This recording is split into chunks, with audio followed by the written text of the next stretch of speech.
L'ambiente non è una risorsa illimitata. Noi lo possiamo sfruttare, ma entro certi limiti. Dobbiamo capire quali sono questi limiti e trovare il modo di non superarli. Questo il monito di Giorgio Bovestrello ai presenti nella chiesa di San Pietro in Vincoli. L'intervento del professore ha riguardato principalmente i cambiamenti che in questi decenni sono avvenuti nel nostro mare, indagando quali possano essere state le cause, dal riscaldamento climatico fino all'impatto diretto delle comunità costiere.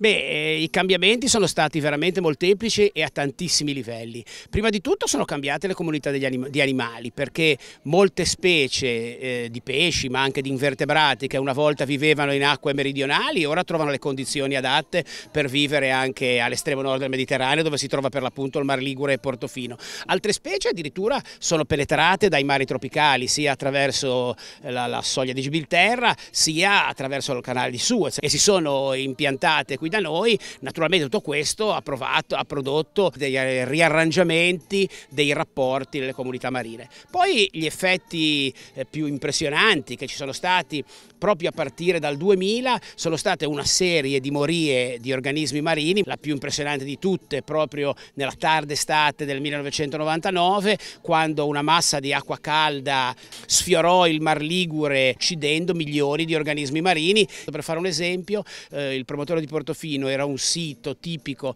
per la pesca delle spugne da bagno dei pescatori greci. In questo momento le spugne da bagno a distanza di 20 anni a Portofino sono totalmente estinte. Cosa possiamo fare noi per evitare il deperimento dell'ambiente marino? Le questioni sono a livelli molto diversi. Il riscaldamento globale è un fenomeno che dipende probabilmente da cause naturali, e anche quando ci si tratta di cause umane sono questioni che devono essere trattate a livello sovranazionale. Però noi possiamo fare molto invece per quello che riguarda le cause prossime. Molti dei nostri comuni costieri, per esempio, ancora sversano in mare liquami non trattati, oppure che della pesca ha raggiunto livelli probabilmente non sostenibili. Quindi insomma su queste cause più prossime chiunque di noi può intervenire, così a livello più locale fino a livello personale.